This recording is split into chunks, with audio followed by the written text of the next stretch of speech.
یہ اجالے کی کوئی جہت ہی نہیں ہوتی, اس کا ڈائریکشن نہیں, یہ پھیلا ہوا ہے. نبی پاک صلی اللہ علیہ وسلم جس لامقام میں گئے تھے وہ نور علی نور ہے, وہاں کوئی سمت نہیں تھی. اب نبی پاک صلی اللہ تعالی علیہ وسلم جب آگے بڑھنے لگے پھر رک گئے, آگے بڑھنے لگے پھر رک گئے. سنو اب اے محبوب اب رک جائیں, آپ کا رب خود قریب آ رہا ہے. یہ اب محبت کے تقاضے, عظمت کے تقاضے, میں آپ کو بلایا ہوں بلا تشبیہ و بلا تمثیل, ذہنوں کو قریب کرنے کے لیے کہہ رہا ہوں. آپ سے میں محبت کرتا ہوں, بلایا میں اپنی جگہ پر, اپنے گھر پر, قاصد بھی بھیجا, سواری بھی بھیجا, آپ آئے میرے گھر.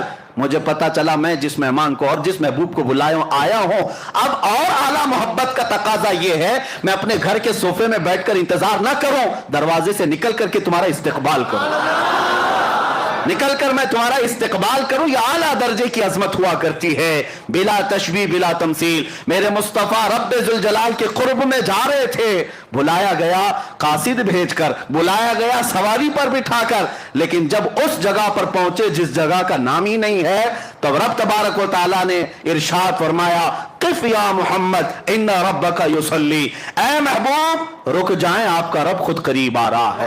اب کتنا قریب آیا, کتنا قریب آیا. اب سورہ نجم کی آیتیں سنو, رب تعالیٰ فرماتا ہے ثم دنا فتدلی فکان قاب قوسین او ادنا, پھر وہ قریب ہوا اور قریب ہوا, پھر وہ قریب ہوا اور قریب ہوا, اتنا کہ دو کمانوں کے بیچ کا جو حصہ ہوتا ہے اس سے بھی زیادہ قریب ہوا.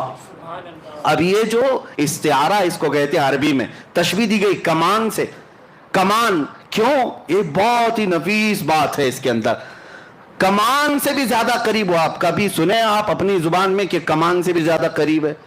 قاب قوسین, یہ قرآن پاک سورہ نجم میں قوسین کہتے ہیں. تیر کمان تو دیکھا ہوگا نا, ہاں کمان جو ہے وہ اس طرح سے گول, ہاف دائرہ, ہاف سرکل. یہ جو کمان ہے اس سے تشبیہ کیوں دی گئی؟ ایک دو کمانوں سے بھی کم کا فاصلہ رہ گیا. اصل میں لوگ یہ سمجھتے ہوں گے یہ جو تیر کمان ہے یہ نہیں ہے, عربوں کی ایک کہاوت ہے یہ, کیونکہ قرآن عربی میں نازل ہوا عربوں کو چیلنج کرتے ہوئے. ان کے ہاں جو محاورے چلتے تھے وہ کیا ہے پتہ ہے؟ عرب قبیلوں میں, عرب خاندانوں میں ایک دستور تھا, دو خاندان والے جب صلح کرتے, جب دو خاندان والے کوئی معاہدہ کرتے, ایگریمنٹ کرتے کہ آج سے ہم اور آپ سگے بھائی کی طرح ہیں, محبت میں ہم ایک دوسرے سے بہت قریب ہیں, تو کیا کرتے تھے پتہ ہے؟ ایک خاندان کا لیڈر دوسرے خاندان کا لیڈر دونوں میدان میں آتے اور دونوں کے ہاتھ میں کمان ہوتے تھے. توجہ سے سنیں, دونوں کے ہاتھوں میں کمان ہوتے اور تیر بھی ہوتے. دونوں محبت کا ایگریمنٹ کر رہے ہیں, دونوں دو خاندانوں میں جب صلح ہوتی اور محبت کا معاہدہ ہوتا تو یہ کرتے, دونوں کمان لے کر کے میدان میں آتے. اب کیا کرتے, اس قبیلے والا اپنا کمان اس کو دیتا, اس کا کمان خود لیتا, بدل ہوتے, عدل بدل. یہ اس قبیلے کی کمان لیتا اور وہ اس قبیلے کی کمان لیتا. اب کیا کرتے, سنیے عربوں کی محبت کے قصے. دونوں قبیلے والے تیر چلاتے اپنے اپنے کمانوں سے, تیر چلاتے, اور جب تیر جا کر گرتا تو دونوں خاندانوں والے نعرہ کیا لگاتے پتہ ہے؟ کہ تمہارا چلایا ہوا تیر ہمارا ہے, ہمارا چلایا ہوا تیر تمہارا ہے. یہ محبت کے لیے یہ طریقہ ہوتا تھا. قوسین اس کو کہتے, دو کمانوں کو, کہ جب بہت زیادہ قریب ہو جائیں تو میرا تیر تم چلاؤ, تمہارا تیر میں چلاؤں, لیکن بات یہ ہوگی سب میں کہ میرا چلایا ہوا تمہارا سمجھا جائے گا, تمہارا چلایا ہوا میرا سمجھا جائے گا. یا عربوں میں قریب ہونے کو مثال دی جاتی, بلا تشبیہ و بلا تمثیل. رب ذوالجلال نے قریب بلا کر کے یہ ارشاد فرمایا, وہ عربوں میں قوسین بدل کر کے قریب ہونے کی بات کرتے ہیں, میرا محبوب تو اس سے بھی زیادہ قریب ہوا. اور اسی کو اعلیٰ حضرت اپنے قصیدے میں فرماتے ہیں, میں تو مالک ہی کہوں